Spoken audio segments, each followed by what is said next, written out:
America के नवयुवक के मन के अंदर परिकल्पना उभर कर आती है, मेरे को पुरुषार्थ के द्वारा धन अर्जन करके संसार के सारे सुखों का उपभोग कर लेना चाहिए। उपभोक्तावादी विचार उसके जीवन को और ज़्यादा झंकृत और प्रकंपित करता जा रहा था। धीरे धीरे वह पुरुषार्थ के सहारे अपने आप को अर्थ जगत की दिशा में गतिशील बनाना प्रारंभ कर देता है। एक दिन वह आता है जब वह मात्र 25 वर्ष की अवस्था में पूरे अमेरिका की सबसे बड़ी तेल रिफाइनरी का मालिक बन जाता है। यह अपने आप के अंदर उसके जीवन की सबसे बड़ी उपलब्धि के रूप में उभर कर सामने आने वाली बात बन जाती है। उसकी विकास यात्रा है वह यहीं पर संपन्न नहीं होती है। धीरे धीरे वह और ज़्यादा मजबूती के साथ आगे बढ़ना प्रारंभ कर देता है। मात्र 38 वर्ष की अवस्था में उसने अर्थ जगत के अंदर नई ऊंचाइयों को छूते हुए पूरे यूएस में 90% रिफाइनरी तेल के ऊपर कंट्रोल करके एक तरह से मालिकाना हक जमा लेता है।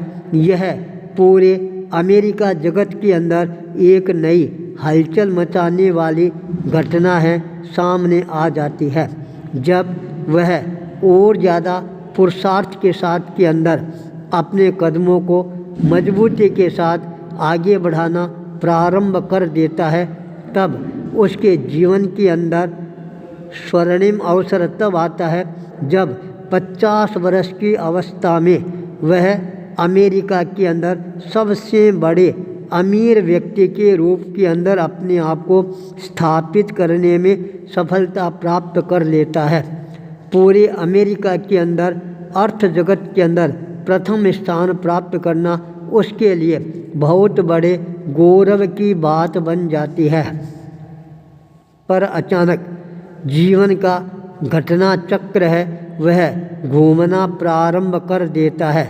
मात्र 53 वर्ष की अवस्था में अचानक उसके शरीर के अंदर बीमारियां, रोग है यह पैदा होने प्रारंभ हो जाते हैं। रोग भी पैदा होते हैं तो इतने भयानक रोग पैदा होते हैं, सारा शरीर है वह दर्द से कर्राना प्रारंभ कर देता है।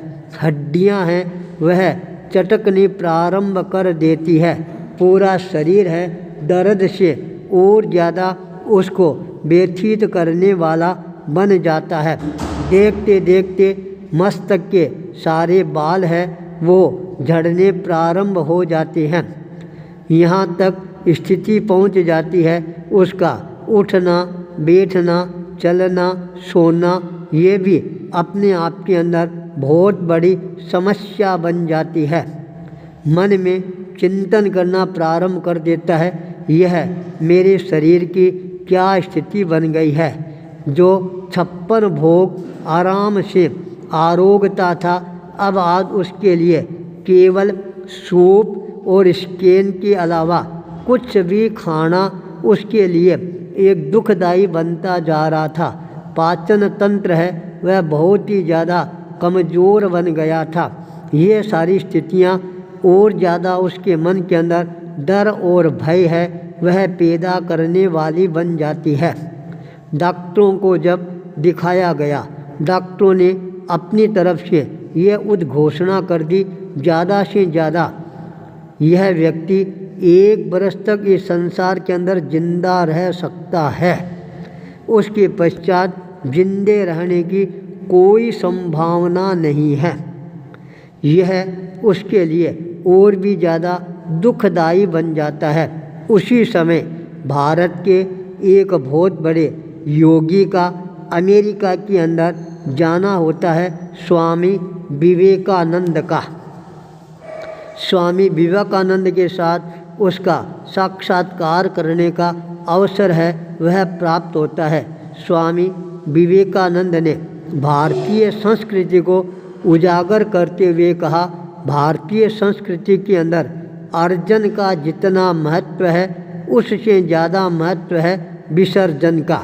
जो व्यक्ति अर्जन करता है विसर्जन नहीं करता है वही व्यक्ति तुम्हारी तरह बीमारियों का शिकार बनता है।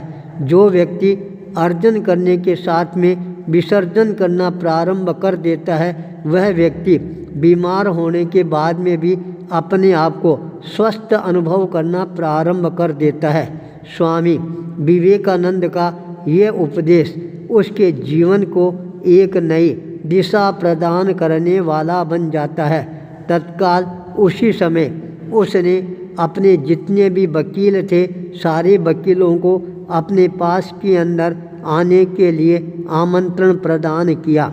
जितने भी अकाउंटेंट थे उन सबको अपने पास में बुला लिया और अपनी तेल फैक्ट्रियों के जितने भी प्रबंधक थे उन सबको अपने पास के अंदर इकट्ठा करने के पश्चात अपने अंतर भावनाओं को प्रकट करते हुए कहा, अर्जन करने में मैंने अपने जीवन में कोई कमी नहीं रखी।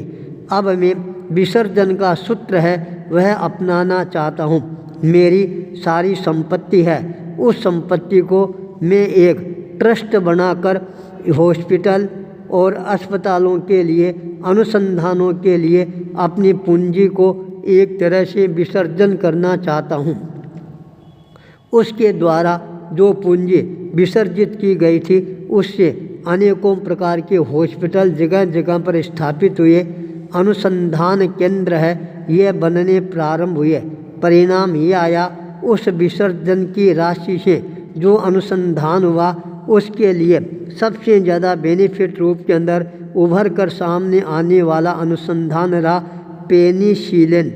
मलेरिया, तपेदिक, डिप्थीरिया आदि बीमारियों का इलाज के लिए अनुसंधान के रामबाण औषधियाँ हैं वो निर्मित की गई और आज भी उन औषधियों के कारण पूरे विश्व के अंदर अस्वस्थ लोग स्वस्थता का अनुभव करना प्रारंभ करते हैं।